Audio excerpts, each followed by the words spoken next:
What's going on, everyone? Coming to y'all with another video. This one is another deck tech, this time on my Uro Titan of Nature's Wrath deck.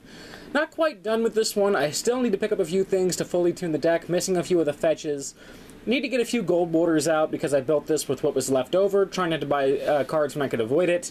So there are a few gold border cards, and there's even a proxy of a card in here, and that's just because I didn't want to buy a third copy of it.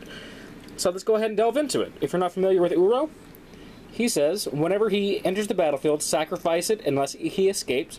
By the way, he is a 3/3 for 1, a green and a blue, legendary creature Elder Giant. And when he enters the battlefield or attacks, you gain 3 life and draw a card and may put a land from your hand onto the battlefield and escape him for 2 green and 2 blue, which is exile 5 other cards from your graveyard, and then you can cast him that way. What's cool about this is we pretty much never pay command tax for Uro. Whenever he dies, we just let him hit the yard because we built the deck with the idea of casting him from the yard in mind. So we have quite a few ways to get cards into our graveyard, and then a few ways to get things back out when we need them. So that is Uro. We'll set him right back here. Move into the lands. I'm going to breeze through these fairly quickly because they're not overly interesting. We have Windswept Heath, Wooded Foothills, a gold bordered Flooded Strand I need to replace, Fabled Passage, Prismatic Vista, Evolving Wilds, Terramorphic Expanse, and Myriad Landscape. I still need to get the rest of my shocks or my fetches for the deck, so yeah. Then here we have that proxy of Tropical Island. This is actually a proxy from the proxy guy from way back in the day, and I use this in place of using an actual trop because my white border trop is in my wife's Animar deck, and my Collector's Edition trop is in my Tuvasa deck, so this can get the proxy guy proxy.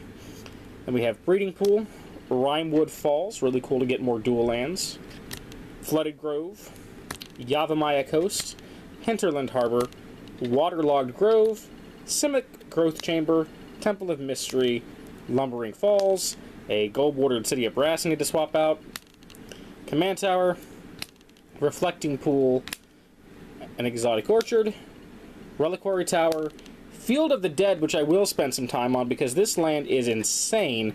It's basically ETB tapped, tap for a colorless, and whenever it or another land ETBs, so Landfall, basically, if you control 7 or more lands with different names, and we almost always do, we make a 2/2 black zombie token. So Landfall, make a token on a land is nuts. And then we have Maze of Ith, which we don't run really in a land slot, but it is a land, so I wanted to show it off here. It's just good for keeping opponents' creatures away from us. Can really shut down decks like Feather. And it's also good to let Uro swing in, get his trigger, and then save him from any combat if the opponent's board is really large. And then for basics, we run 1, 2, 3, 4, 5, 6, 7, 8, 9, 10 forests, and I think 6 islands. So 1, 2, 3, 4, 5, 6. Yeah. Moving into the artifact section of the deck, there's not much. We run Soul Ring because duh. Lightning Greaves to protect our Uro, and Altar of Dementia to sacrifice our Uro before his own sacrifice trigger. That way we can mill 6 cards from him and immediately be able to cast him later. Because he'll enter, all of his triggers will go on the stack, we'll do the draw, gain 3, and put a land into play, and then we'll sacrifice him before the initial, unless he escaped, clause hits. And that'll let us cast him again cast him immediately next turn. We can also use this to sacrifice various other creatures in order to ensure that we can cast Uro again later in the game. And with the Royal Elemental that's in the deck, it's fun to steal other people's creatures, and when they try to kill the Royal Elemental, to sack them all off. Vessel of Nascency, we're into the enchantments, not very many of these either. It's just a way to dig through the top 4 cards of our deck and grab a thing, and then put the rest in the bin. Abundance, make sure we always draw a land when we want one, because when we attack with Uro, we draw the card first before putting a land into play. So if we don't have a land, we choose land, we reveal till we hit a land, we draw that one, and then we put it into play with Uro's ability. Or if we don't need any more lands, we ensure we don't draw any more land cards by choosing non-land. Zendikar's Royal, Landfall, make a 2/2 elemental is insanely good, especially with the Risen Reef we run in the deck, because those two things can just go hog wild. It's not infinite, but sometimes it can feel like it if you keep finding lands. Then we have the Sorceries. We have Ponder, Preordain, and Careful Study. Careful Study is especially good because it also helps fill the yard. Commune with the Gods. Yet again, this lets us dig into our deck and find a thing and then fill the bin for Uro's trigger. Life from the Loam lets us get some lands out of the graveyard, and with Dredge helps us to fill the yard as well. Regrowth lets us get a thing that we might have dredged into the yard or discarded that we didn't want to, or just get back a valuable piece that's been killed later in the game. We have some ramp in the form of Rampant Growth, Farseek, Cultivate, Kadama's Reach. Those are all just mainstays in green. And then we have Sylvan Awakening, which is one of our best win conditions I found later in the game. Turning all of our lands into 2/2 indestructible elementals with Reach and Haste is just insanely good. The Reach part doesn't honestly matter all too much, since we can only cast this at sorcery speed, though if our opponents do have a lot of flyers and they're threatening to kill us with them next turn, we can buy a turn by casting this and leaving our lands untapped, I suppose. But honestly, just being able to swing in with all of our lands is deadly very often in the late game. Splendid Reclamation, again, we're filling our yard quite a bit. This is going to let us get all of those lands back onto the battlefield, triggering landfall a bajillion times. Overwhelming Stampede, we may not be a token deck, but Landfall makes a lot of tokens, so giving them all roughly +6/+6 and trample till end of turn, because Uro is a 6/6 and he's pretty much always on the board, can be enough to win the game. Rishkar's Expertise, yet again, like I said with Overwhelming Stampede, we pretty much always have Uro on the board, so 6 mana, draw 6, cast a 5-drop for free, doesn't sound too bad to me. And then we have the divider between the instant and sorcery section. We have Incubation Incongruity. I love this card and play it in every deck where the colors exist.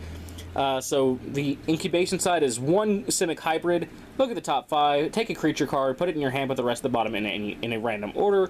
And then Incongruity is 3 mana to exile a creature at instant speed and leave them with the 3/3.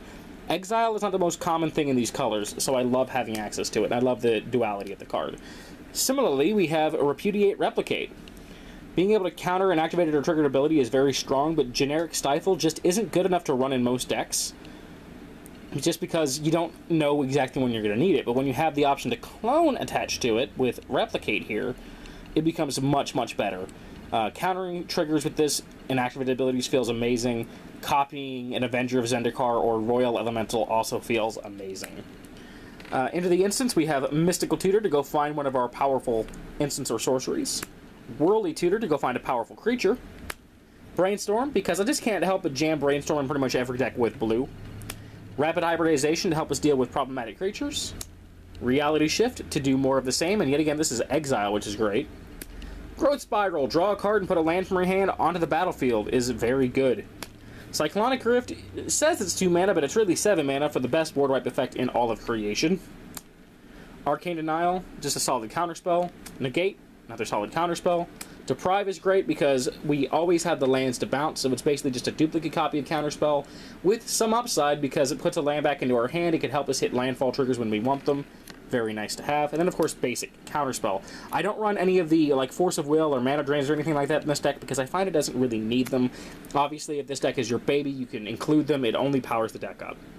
Beast Within kills any problematic permanent. And now we are into the creatures. Alright, let's go ahead and zoom in just a little bit. Birds of Paradise, again, not too interesting here, just helps us cast things ahead of time. Hedron Crab is great. Landfall, target player mills 3, we usually target ourselves to help fill the yard with the Uro. However, there are instances where using this on opponents is beneficial. If we know they aren't a graveyard synergistic deck, we can really blow them out. And it's really funny when someone forgets you have this on board, or they forget you have a fetch land on board with this, and they like Vampiric Tutor or Worldly Tutor or something, and then before they take their turn, you make them mill the thing they tutored for. It can be a brutal blowout if opponents misplay into it. Coiling Oracle, basically like Growth Spiral, just at sorcery speed. Still love playing these kind of cards. Sakura Tribe-Elder, more quintessential ramp. Satyr Wayfinder finds us a land from the top 4 and puts the rest in our yard, which helps fill it up for Uro. Lotus Cobra is an amazing landfall effect. When a land ETB is under our control, we get to add a mana of any color. Nissa Vastwood Seer comes in and finds us a basic forest, and then whenever we have enough forests, I think 7 or more, she flips. Or 7 or more lands, sorry, she flips. And her other side is useful to various degrees. +1, reveal the top if it's a land, put it into play, otherwise put it in your hand. So it's basically the Coiling Oracle effect again. -2, make a 4/4 elemental named Shaya, which can be relevant for things like Risen Reef. And then -7 to untap 6 lands, they become 6/6 elementals. I've never used this. but the first two modes are good enough that I enjoy running this in this 99. Ramen Up Excavator, it is the Crucible of Worlds alternative, and I like this quite a bit better than Crucible, as in my meta there are tons of those Bane of Progress and Wave of Vitriol effects. Your artifacts and enchantments are about 3 or 4 times more likely to be blown up than your creatures, as crazy as that is. So, in my meta, this is the better call. If you want to run both, you're obviously welcome to. I didn't feel a need. Does the job just fine. Risen Reef is one of the best cards in this deck. Okay, whenever it or another elemental ETBs, you look at the top card of your library. If it's a land, you may put it onto the battlefield tapped. If you don't, put it into your hand. The reason why this is so freaking good is, unlike Coiling Oracle, it doesn't reveal the card to your opponents. And we have quite a few elementals in this deck, and quite a few things that care about lands make elementals as well. So we're going to get more benefit off of this than just playing it once. It's actually a really good card. Eternal Witness, a staple in the format. Get back a thing from the yard, especially good here, but we're binning things. Scoot Swarm is a card that shouldn't exist. This thing is gross. I have killed with it several times. I have died to it several times. So, Landfall, make a 1/1 insect. No big deal. But if you have 6 or more lands, and you always do, you make a token copy of Scoot Swarm. And keep in mind, that token copy has the same ability as Scoot Swarm. So the first one makes you 1 copy. And then by the time you have that first token copy, you have 2 Scoot Swarms in play, so the next land gets you 2 more copies. Now you have 4. Play a land, the next one, that's going to make you 4 copies. Okay, now you have 8. Another land, it makes you 8 copies. Now you have 16. It spirals out of control so insanely fast. And a fun piece of information is, if you've mutated onto this with anything, and I only run 1 mutate card, but it's worth noting, if you mutate onto this and copy it, the copies will be the mutated version, which can be kind of gross. Dryad of the Elysian Grove is an exploration attached to a, Prismatic Omen, all in one. I love it. Tireless Tracker, Landfall, make a clue, and when you sack a clue, put a counter on them. It's just another way to get some good Landfall triggers and card draw.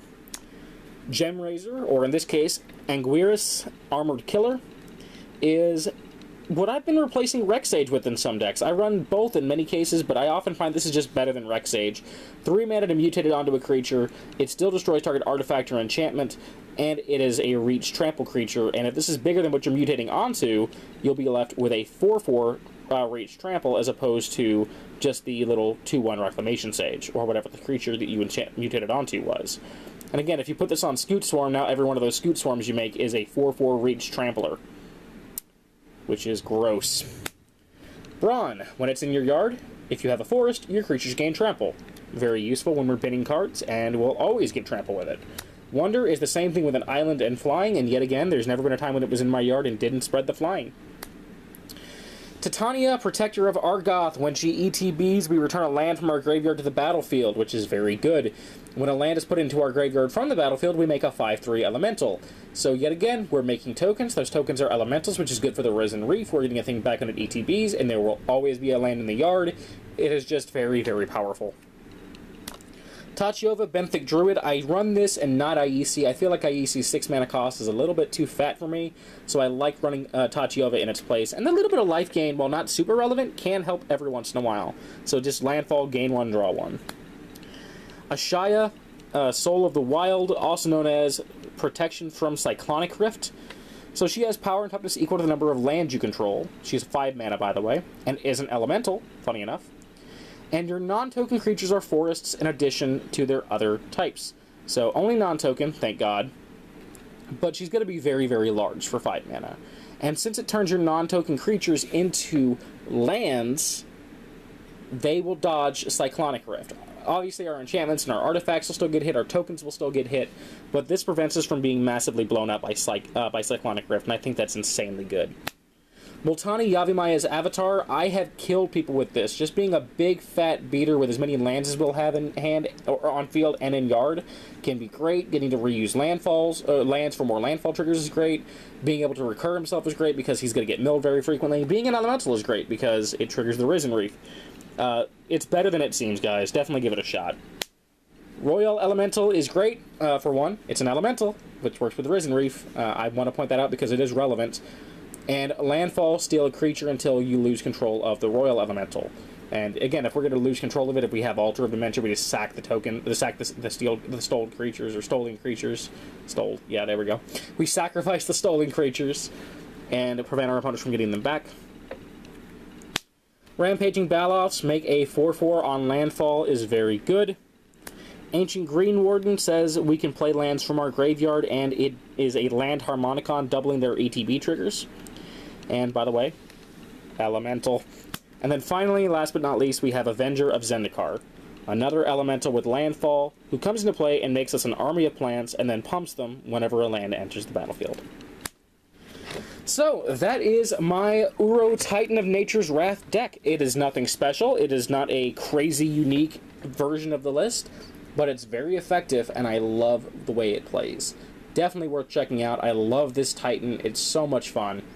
And I hope you guys enjoyed the video. I hope you enjoy the rest of your day. And until next time, peace and take care.